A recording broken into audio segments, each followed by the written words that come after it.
The envelope fell out of Mom's old jewellery box like a secret finally ready to be told. I'd been looking for her wedding ring. She kept asking for it, getting agitated when she couldn't find it on her finger. 6 months of this routine, and I still hadn't learned where she hid things during her lucid moments. But there it was, tucked behind a tangle of costume pearls, a manila envelope with my name written in Mom's shaky handwriting. My name is Kendall, and I've become an expert at finding things my mother loses. Her words, her memories, her dignity. I hunt for all of it every single day. Kendall, Mom's voice carried from the living room, sharp with confusion. Where's my ring? Someone took my ring. Coming, Mom. I slipped the envelope into my back pocket without opening it. Whatever it was could wait. Everything always waited when you were the designated daughter. I found her sitting in her recliner picking at the blanket I'd tucked around her legs an hour ago. The stroke had stolen the left side of her smile, but her eyes still held that familiar Quinn stubbornness that both my sister and I had inherited. Here it is. I slid the ring onto her finger, the gold band loose now on her shrinking hands. You took it off for your bath, remember? She studied the ring like she'd never seen it before, then looked up at me with sudden clarity. You're a good girl, Kendall. Better than you know. Before I could ask what she meant, the front door opened with its familiar squeak. Bonnie's voice filled the house like expensive perfume, overwhelming and impossible to ignore. Mom! Kendall, we're here! We. Always we with Bonnie. Even though Miles usually spent these visits prowling around the house like he was already measuring for new carpet. In here, I called, smoothing Mum's hair. She'd already retreated back into the fog, her moment of clarity gone. Bonnie swept into the living room wearing a cream-coloured blazer that probably cost more than I'd spent on groceries in 2 months. Miles followed behind her, his real estate agent's smile already in place. How's she doing today? Bonnie asked, not really looking at Mom as she set her designer purse on the coffee table. She had a good morning, ate most of her breakfast. That's wonderful. Bonnie's tone suggested it was anything but. Miles and I were just discussing the upstairs bathroom. The tile work is so dated, isn't it, honey? Miles nodded, running his hand along the doorframe. Original hardwood throughout, though. That's a selling point. These old houses have character. It's not for sale, I said quietly. Well, not yet, Bonnie laughed, the sound like ice cubes clinking. But we need to think practically about the future. Mum can't live here forever, and you can't be expected to... Can't be expected to what? She gestured vaguely at the room, at the pill organisers lined up on the side table, the hospital bed we'd moved into the dining room, the baby monitor I carried everywhere. This isn't sustainable, Kendall. You're 35. You should be living your own life. This is my life. Miles cleared his throat. What Bonnie means is that there are excellent facilities that specialise in stroke recovery, professional care. It might actually be better for your mother. I watched Mum's face for any sign she was following the conversation, but she was studying her ring again, turning it around and around on her finger. She's not going anywhere. Kendall, be reasonable. Bonnie sat on the arm of Mum's chair, her voice taking on that patronising tone she'd perfected in childhood. You can't sacrifice your entire future for... For what? For taking care of the woman who raised us? That's not what I meant. Then what did you mean? The silence stretched between us like a fault line. Miles wandered over to examine the built-in bookshelves, probably calculating square footage in his head. We should discuss this properly, Bonnie said finally. As a family, maybe Sunday dinner. After they left, I sat in the kitchen with a cup of coffee that had gone cold an hour ago. The envelope crinkled in my pocket every time I moved, but I was afraid to look. Some secrets change everything, and I wasn't sure I was ready for everything to change. Mum was napping in her chair, her breathing steady and peaceful. For 6 months I'd been her voice, her advocate, her everything. I'd given up my freelance design work, my apartment, my dating life. What little there was of it, The envelope felt heavier than paper should. When I finally opened it, my hands shook. Inside was a will dated 3 years ago and a power of attorney document with my name on it. Not Bonnie's, mine. At the bottom, in Mom's careful handwriting, "For my good daughter, use it wisely." I looked over at her sleeping form, and for just a moment I could swear I saw her smile. Sunday dinner at Mum's house had become Bonnie's weekly performance, complete with takeout containers from expensive restaurants and a running commentary on everything that needed updating. "The kitchen really is charming in a retro way," she said, unpacking Thai food while Miles photographed the crown moulding with his phone. "But these cabinets scream 1980s, don't they?" I spooned pad thai onto Mum's plate, cutting the noodles into smaller pieces. "She likes the kitchen the way it is." "Well, of course she does. It's familiar." Bonnie settled into her chair like she was hosting a dinner party instead of visiting her stroke-recovering mother. "But buyers today want open concept. We could knock out this wall, create a beautiful flow into the living room." "We?" Miles looked up from his phone. "Bonnie just means when the time comes, down the road." "Way down the road," I said. "Naturally." Bonnie's smile was sharp around the edges. "Though we should probably start thinking about renovations sooner rather than later. The market's so competitive right now." Mum picked at her food, occasionally looking between us like she was watching a tennis match she couldn't quite follow. "Are you planning to renovate your own house first?" I asked. "Didn't you mention something about redoing your master suite?" Bonnie and Miles exchanged a look I pretended not to catch. "We're exploring options," Miles said carefully. "Market timing is everything in real estate." After dinner, I was loading the dishwasher when I heard them in the living room, their voices low but not quite whispered. "The hardwood extends into all the bedrooms," Miles was saying. "Original built-ins in the master. We're looking at serious equity here." "How long do you think?" Bonnie asked. 6 months, maybe less if we price it right. The location alone..." I dropped a fork, the clatter echoing through the kitchen. Their conversation stopped abruptly. "Need help in there?" Bonnie called out, her voice artificially bright. "I'm fine." But I wasn't fine. I was standing in my mother's kitchen, listening to my sister and her husband plan the sale of a house that wasn't theirs to sell, while the woman who actually owned it sat 10 feet away trying to remember how to use a fork. When they left, Bonnie hugged me at the door. "You're doing such a good job with Mom, really. We're so grateful." The word grateful tasted like poison in the air between us. Monday morning, I called the law office of Patricia Hendricks. I'd found her name online. Elder law specialist, excellent reviews, free consultation. "I need to understand my legal options," I told her receptionist, "regarding my mother's care and other family matters." The appointment was set for Wednesday. Tuesday, I was helping Mum with her physical therapy exercises when Bonnie texted, "Can you send me copies of Mom's insurance paperwork? Miles wants to research some care facilities, just preliminary stuff." I stared at the message for a full minute before typing back, "What kind of facilities?" "Nothing immediate, just want to be prepared. You know how I like to plan ahead."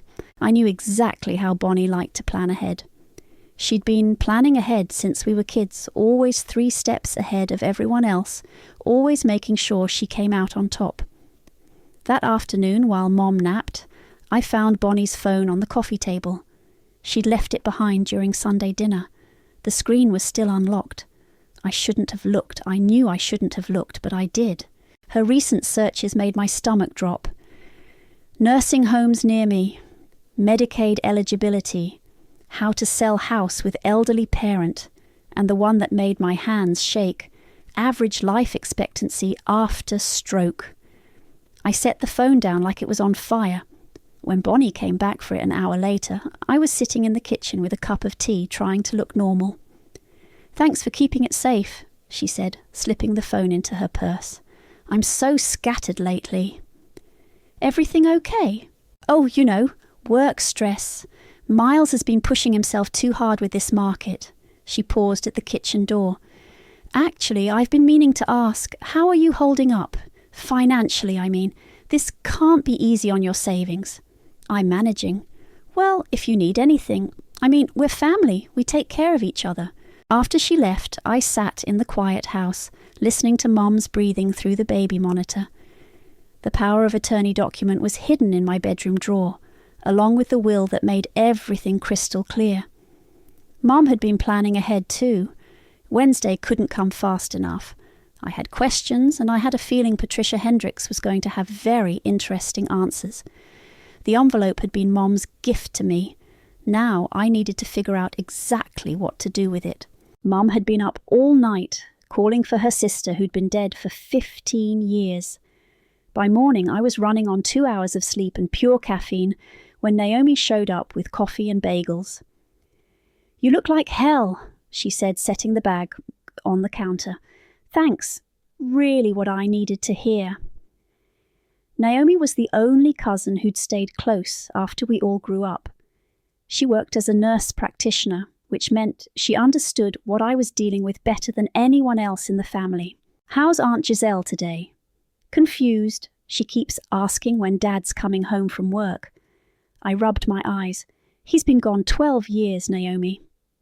"The nights are always harder." She handed me a coffee. "What about Bonnie, still playing the concerned daughter on Sundays?" "She's researching nursing homes." Naomi's expression darkened. "Already?" I found the searches on her phone.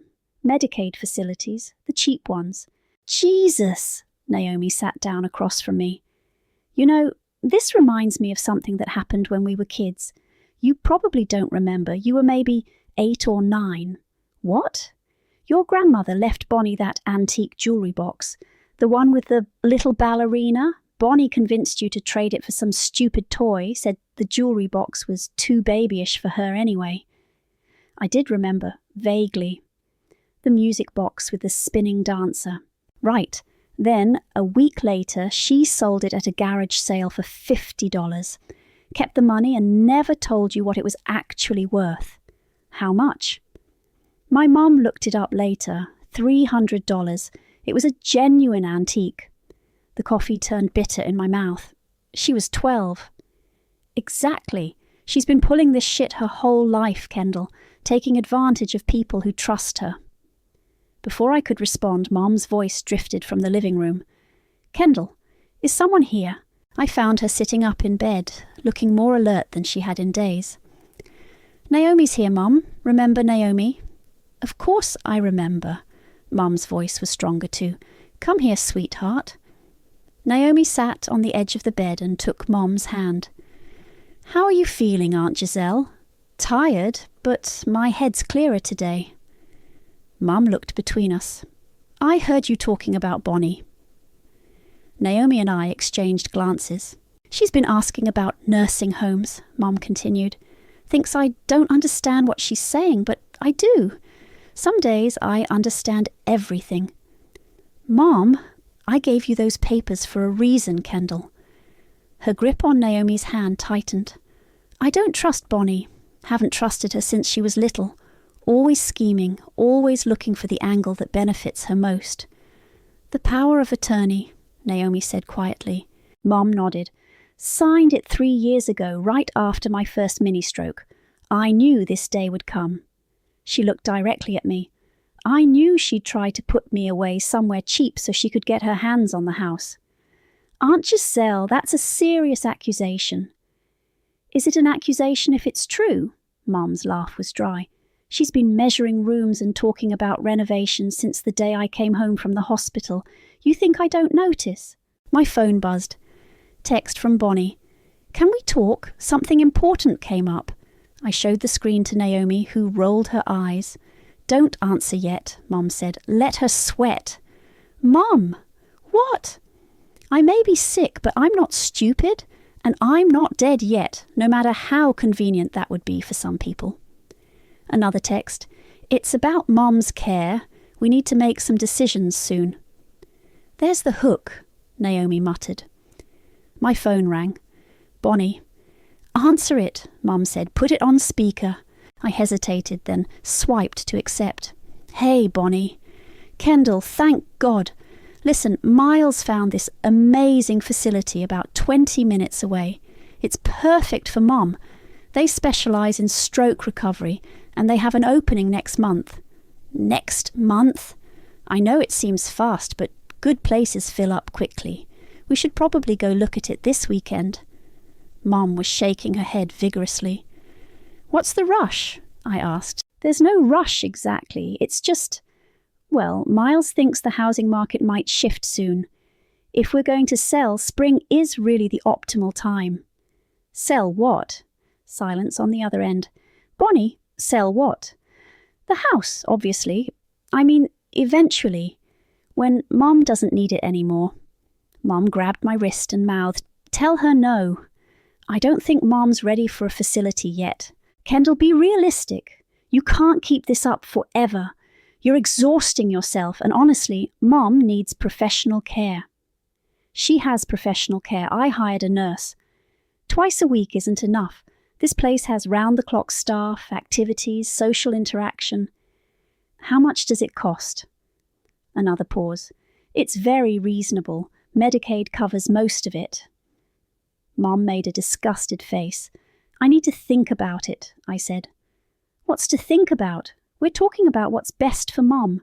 Right, what's best for Mom? After I hung up, the three of us sat in silence. She's really going to do it, I said finally.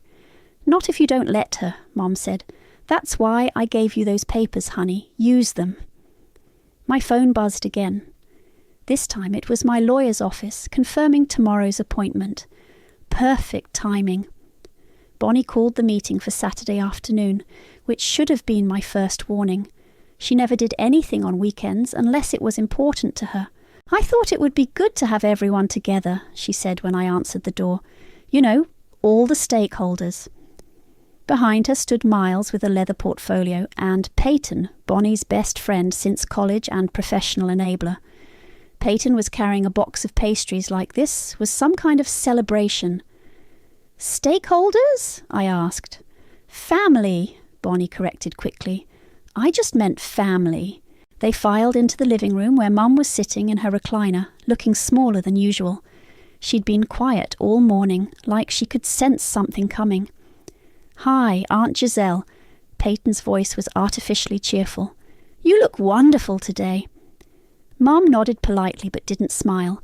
Miles opened his portfolio and spread glossy brochures across the coffee table. We've done extensive research on care facilities in the area. These are the top 3 options. I picked up the nearest brochure. Sunset Manor looked like a budget motel with medical equipment. The amenities list included cable television and 3 meals daily. This one's particularly impressive, Bonnie said, pointing to another brochure. They have a whole wing dedicated to stroke recovery. It looks like a prison, I said. It's clean and professional, Miles countered. And the staff-to-patient ratio is excellent. What's the cost? Very reasonable. Most of it's covered by Medicare and Medicaid. Peyton leaned forward. The important thing is that your mum gets the specialised care she needs. And you get your life back, Kendall. You've sacrificed so much already. I haven't sacrificed anything. Come on, Peyton laughed. You're 35 and living like a nun. When's the last time you went on a date, or even left the house for fun? Peyton, Bonnie warned, I'm just saying it's not healthy for anyone. Peyton gestured around the room. This house is like a museum. It needs life, energy, maybe some updates. Miles cleared his throat. Speaking of the house, we should discuss the practical aspects. Maintaining a property this size when it's not being fully utilised. It is being utilised, I interrupted. Mom lives here. For now, Bonnie said gently. But long-term, it doesn't make sense. The upkeep alone. What upkeep? I handle everything. Exactly. You shouldn't have to. Bonnie moved to sit on the arm of Mom's chair. Mum, what do you think? Wouldn't it be nice to have people around all the time? Activities, games, other people to talk to?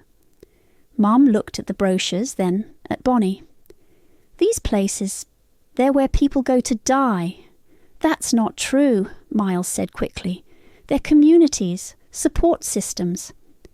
I've worked in places like this, Mom said quietly. Before I had you girls, I know what they're really like. The room went silent. Mom worked as a nurse's aide when we were little, I explained. She knows the difference between good facilities and warehouses. These aren't warehouses, Bonnie protested. They're accredited, licensed. So was the place where I worked. Mum's voice was steady. Where they left Mrs. Patterson in her own filth for 6 hours because they were understaffed. Where Mr. Rodriguez died alone because no one checked on him during shift change. Peyton shifted uncomfortably. That was probably decades ago. Standards have improved. Have they? Mum looked directly at Miles. What's the staff turnover rate at these facilities? Miles fumbled through his papers. That's not really relevant. It's completely relevant.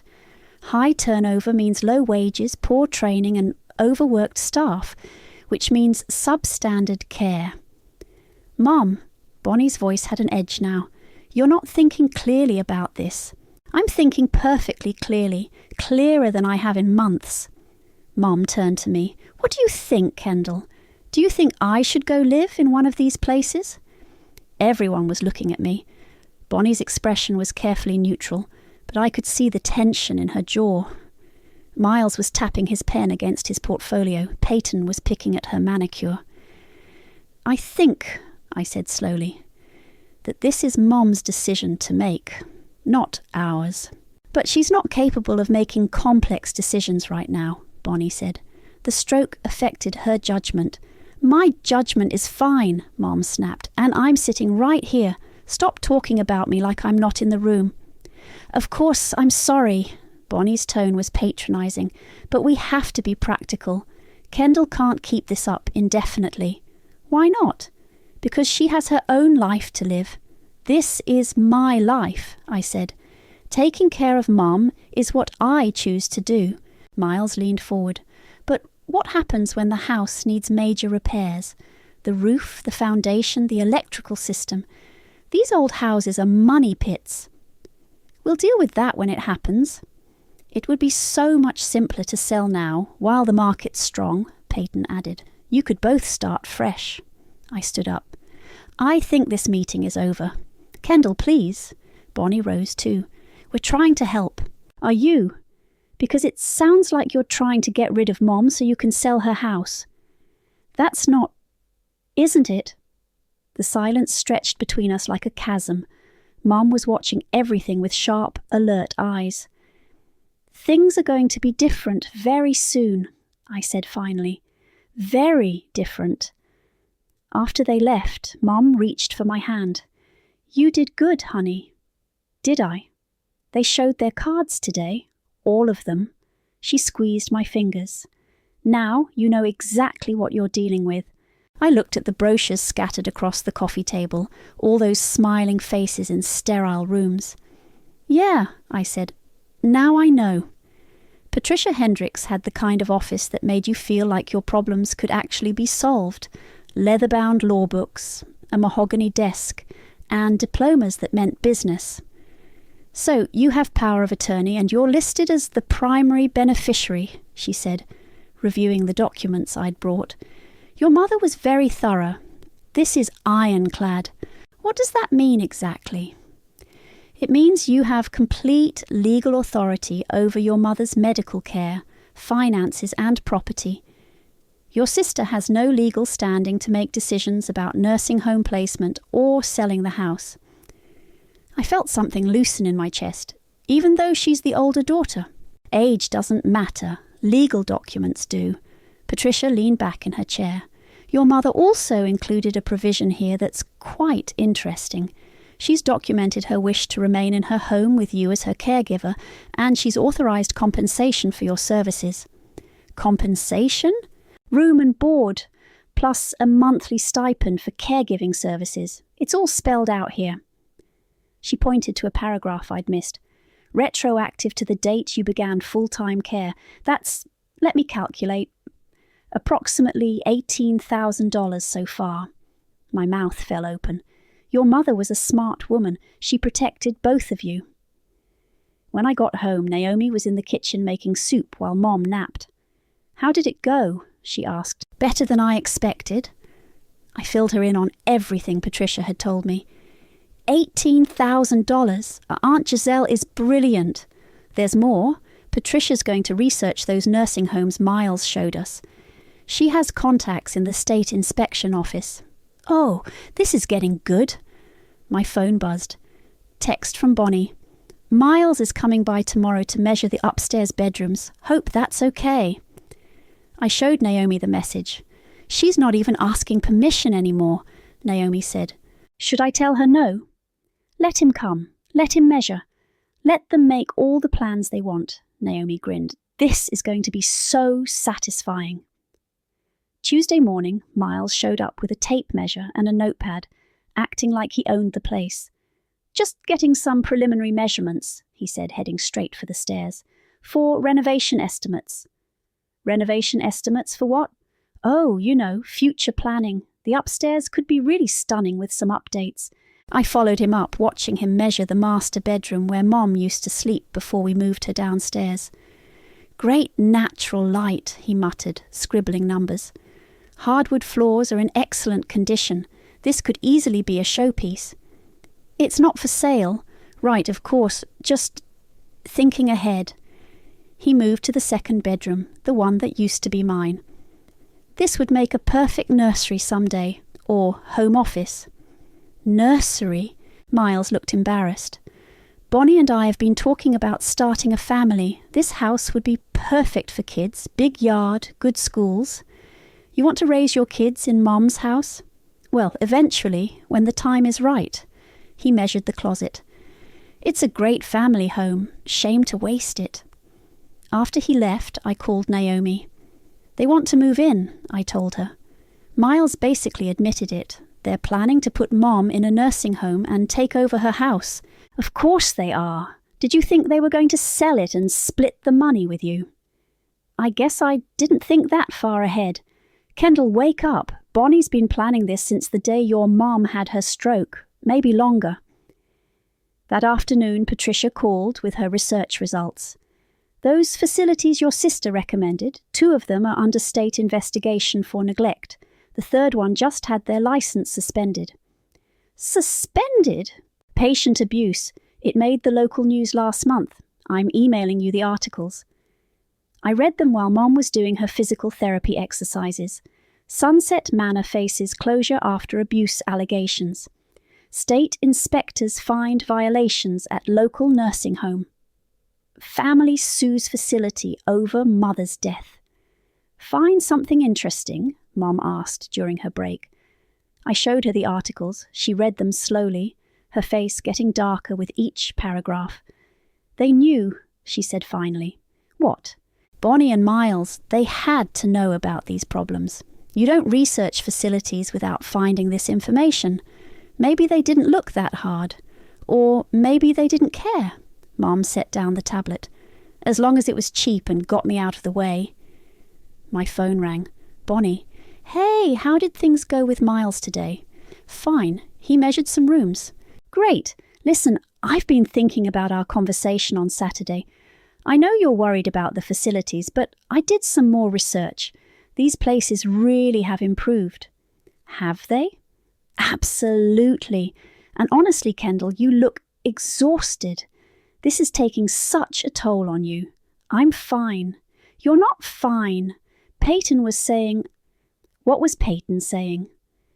Just that you seem, I don't know, stressed, isolated. She's worried about you. Peyton's worried about me. We all are. You've given up everything for Mom, and while that's admirable, it's not sustainable. I looked at Mom, who was listening to every word. I need to go, I said. Mom needs her medication. Of course, but Kendall, think about what I said. We love you, and we want what's best for everyone. After I hung up, Mom reached for my hand. They're going to push harder now, she said. I know. Are you ready? I thought about the legal documents in my bedroom drawer, about Patricia's research, about Miles measuring rooms like he was already planning the nursery. "Yeah," I said, "I'm ready." "Good, because I have a feeling things are about to get very interesting." She was right. They were about to get very interesting indeed. I came home from the pharmacy to find Bonnie's car in the driveway and the front door wide open. The sound of packing tape being pulled hit me like a slap. I walked through the house following the noise, my heart pounding harder with each step. They were in the dining room, Bonnie and Miles, surrounded by cardboard boxes. Mum's china cabinet was half empty, dishes wrapped in newspaper and stacked in containers labelled fragile in Miles's neat handwriting. Mum was sitting in her wheelchair in the corner, tears streaming down her face. "What the hell are you doing?" Bonnie looked up from wrapping a serving platter. "Oh, good, you're back. We're just getting a head start on packing some of the more delicate items." "A head start on what?" "Well, these things need to be properly stored before Mom moves. We can't just leave valuable china sitting around in an empty house." "Empty house?" My voice cracked. "Mom lives here." Miles emerged from the kitchen carrying a box of crystal glasses. "We're being careful with everything. Professional packing materials, proper labelling." "Put those down." "Kendall, be reasonable." Bonnie stood up, brushing dust off her jeans. "These are family heirlooms. They need to be preserved." "Preserved where?" "Your house?" "Temporarily, yes. Until we figure out permanent arrangements." I looked at Mom, who was clutching a photo album in her lap, like a life preserver. "They took my wedding album," she whispered. "Said it needed to be digitized for safe keeping." "Where is it?" Miles pointed to a box by the door. "Everything's clearly labelled. We're not stealing anything, Kendall. We're protecting family assets." "Family assets?"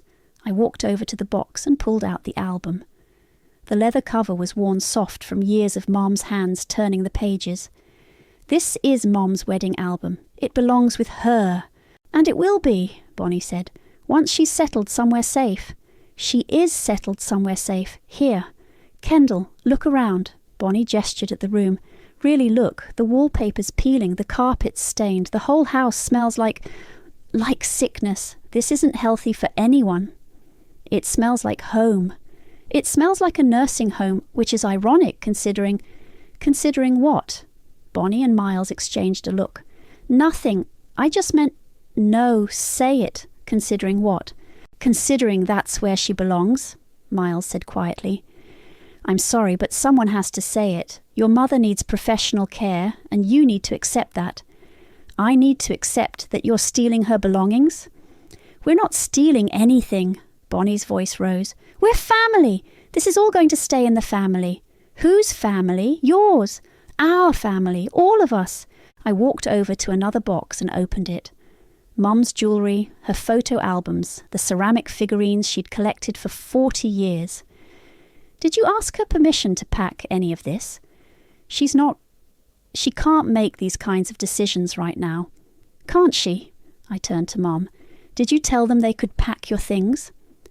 Mum's voice was barely a whisper. "I told them to stop. They said they were helping." "We are helping," Bonnie insisted. "Someone has to be the adult here."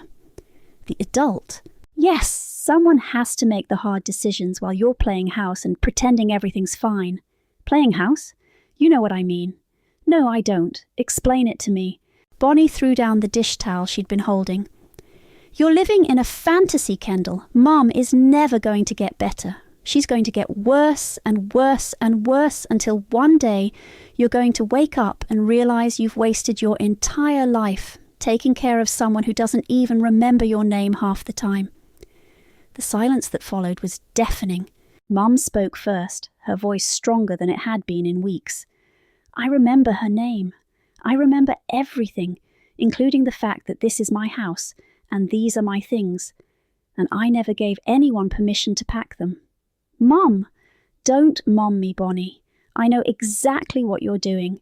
You think I'm too sick to understand, but I understand perfectly. You want me gone so you can have my house." "That's not true, isn't it?"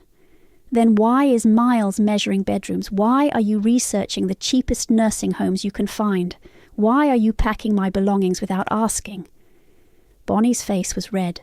Because someone has to plan for the future. Whose future? Mine or yours? Both. All of ours. My future is here, with Kendall. Your future is wherever you want it to be, but it's not in my house. Miles stepped forward. Mrs. Quinn, with all due respect, don't, Mum's voice cut like ice. Don't you dare Mrs. Quinn me while you're stealing my china. We're not stealing.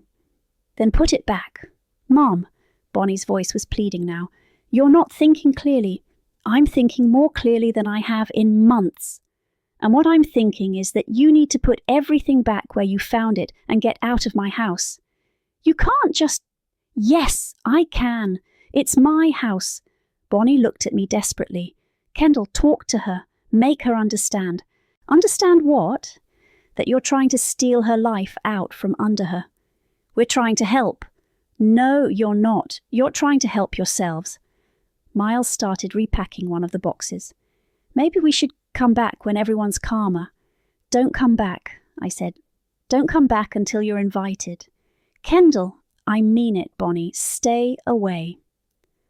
After they left, I helped Mom back to her chair and made her tea with shaking hands. I'm proud of you, she said quietly. For what? For finally seeing them clearly. I looked around the dining room at the half-packed boxes, the newspapers scattered on the floor, the empty spaces in the china cabinet. They're not going to give up. No, they're not, which means it's time to stop playing defense. What do you mean? Mum smiled, and for the first time in months it looked like her old smile, sharp and knowing and just a little bit dangerous. I mean, it's time to show them exactly who they're dealing with. The meeting was Bonnie's idea, of course. One final family discussion, she'd called it, to clear the air and make decisions that work for everyone. She arrived with Miles, Peyton, and a man I didn't recognise. Thin, expensive suit, briefcase. This is Richard, Bonnie announced it. He's a social worker who specialises in elder care transitions. Richard smiled like he'd done this 1,000 times. I'm here to help facilitate a productive conversation about your mother's care needs. Nobody asked for a social worker, I said. I thought it would be helpful to have a neutral third party, Bonnie replied.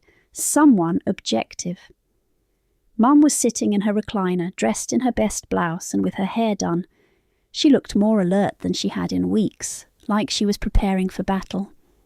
Before we start, Richard said, pulling out a tablet, I'd like to assess Mrs. Quinn's current cognitive state. Just a few simple questions. She doesn't need to be assessed, I said. It's standard procedure for care planning. Richard turned to Mom with a patronising smile. Mrs. Quinn, can you tell me what year it is? 2024. And who's the president? Mom rattled off the correct answer, then added, Would you like me to recite the Gettysburg Address too, or are we done with the pop quiz? Peyton snorted with laughter, then tried to cover it with a cough. Mum's cognitive function is fine, I said. She has good days and bad days, but today is clearly a good day. That's exactly the problem, Miles interjected. The inconsistency. She needs consistent professional care. Richard nodded. Fluctuating cognitive states can be challenging for family caregivers. Professional facilities are equipped to handle... I'd like to see these facilities you're recommending, Mum interrupted. Bonnie brightened. Of course, we brought brochures, not brochures, the actual inspection reports. The room went quiet. Inspection reports? Richard asked. State inspection reports, safety violations, staff turnover rates, patient complaint records. Mum's voice was steady and clear. If you're going to warehouse me somewhere, I want to know exactly what kind of warehouse it is. Mum, that's not...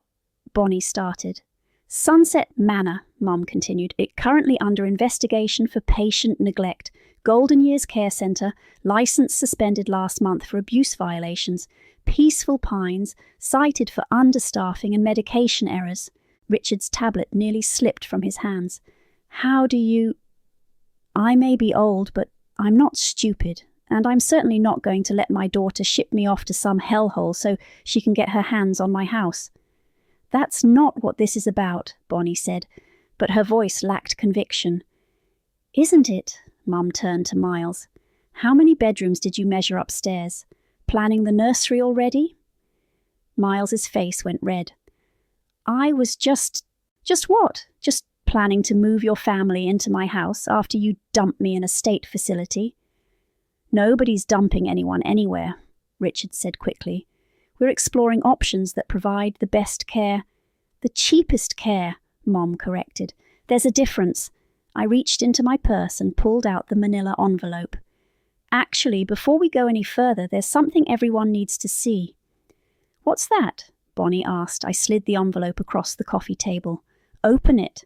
Bonnie's hands shook as she pulled out the documents. Her face went white as she read. What is it? Miles demanded. Power of attorney, Bonnie whispered. Dated 3 years ago. What? Miles grabbed the papers. That's impossible. You said... I said I thought Mom would give it to me. I never said she had. Richard leaned forward. May I see those? Miles handed over the documents with numb fingers. Richard read quickly, his professional composure cracking. This is comprehensive. Medical decisions, financial decisions, property management. He looked up at me. You have complete legal authority over your mother's care. That's right. But we've been planning, Peyton started. You've been planning something that was never yours to plan, I said. Bonnie found her voice. You knew, this whole time you knew, and you let us... Let you what? Let you show your true colours.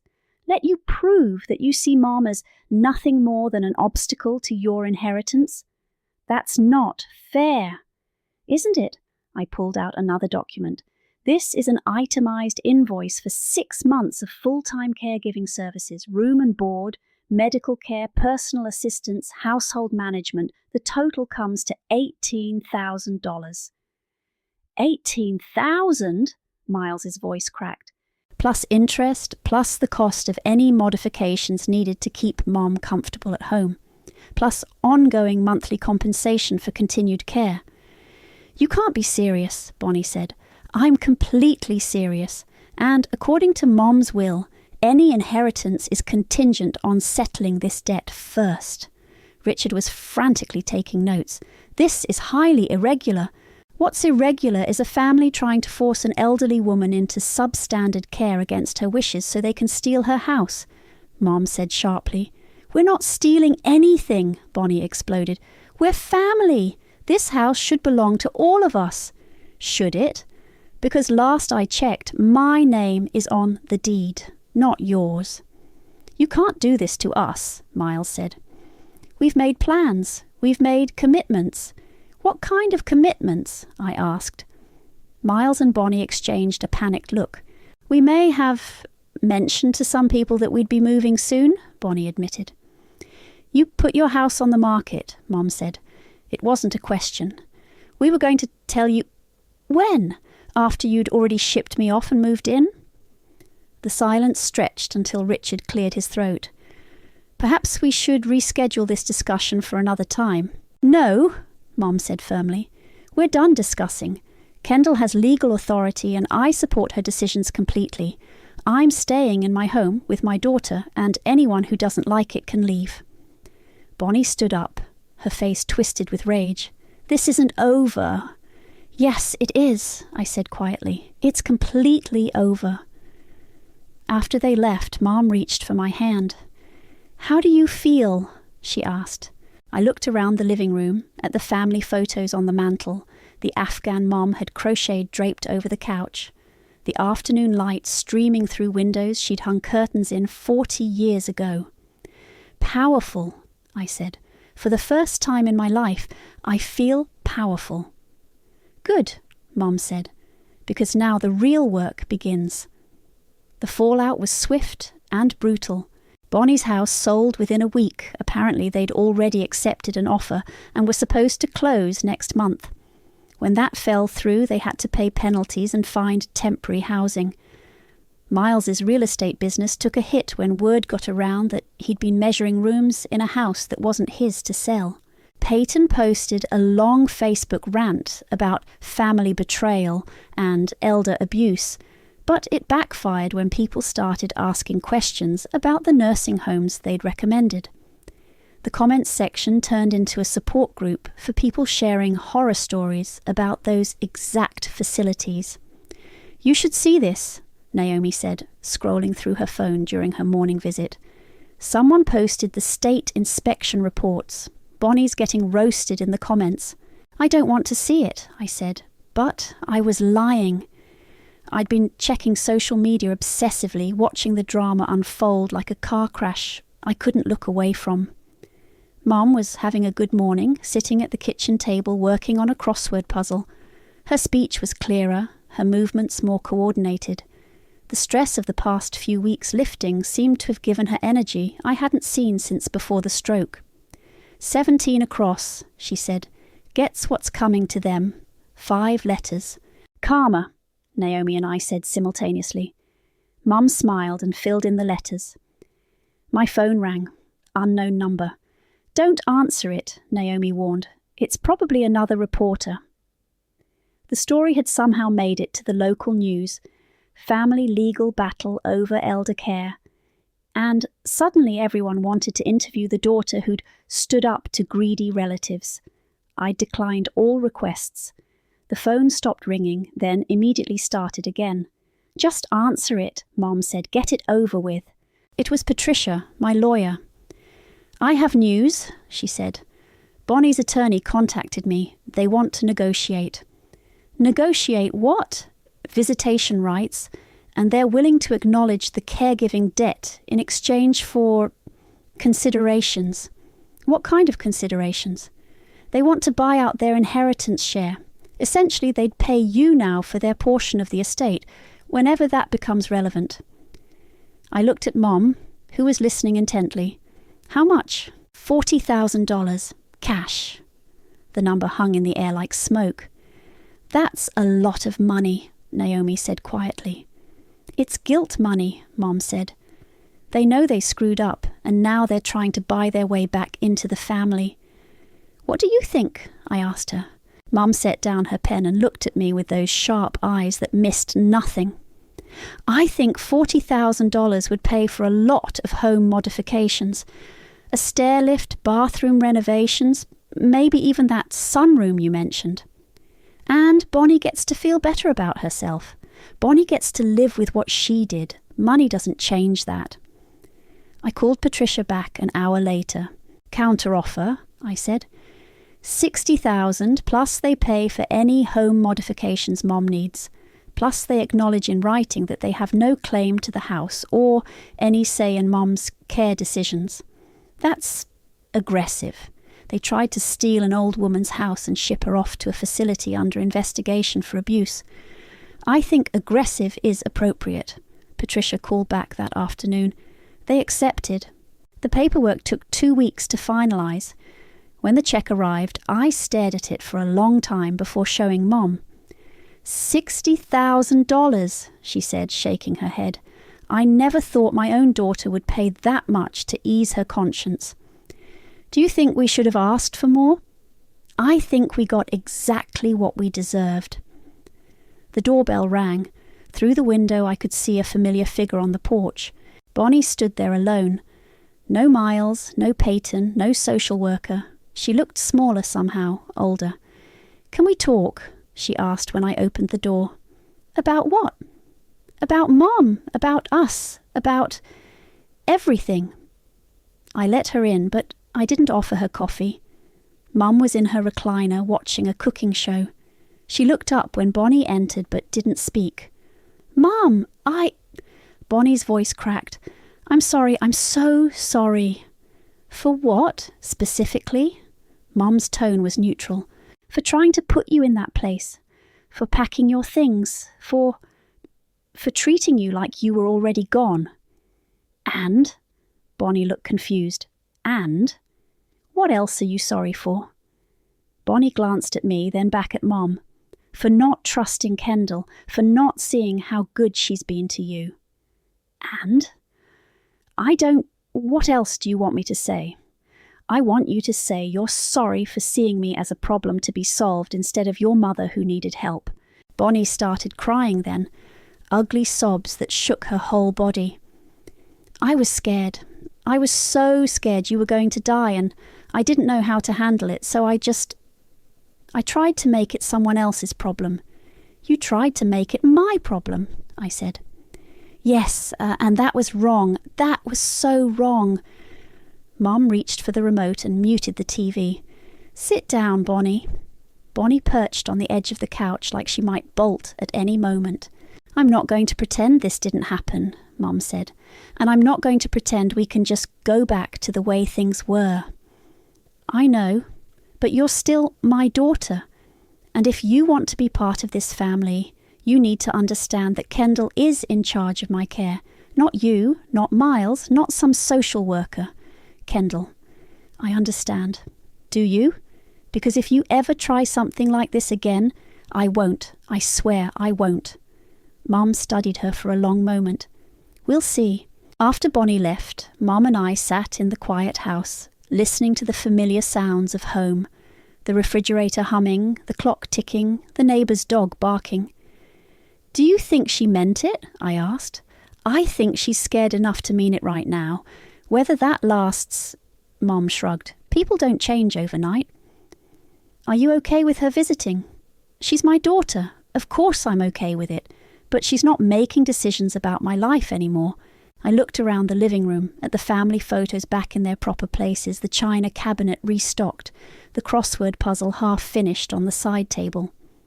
No regrets? I asked. About what? About any of it. The fight, the money, burning bridges. Mom smiled, and this time it was pure mischief. Honey, some bridges deserve to be burned, and some people need to learn that actions have consequences. Even family, especially family. My phone buzzed with a text from Naomi. Saw Bonnie leaving. Everything okay? I typed back, everything's perfect. And for the first time in months, it actually was.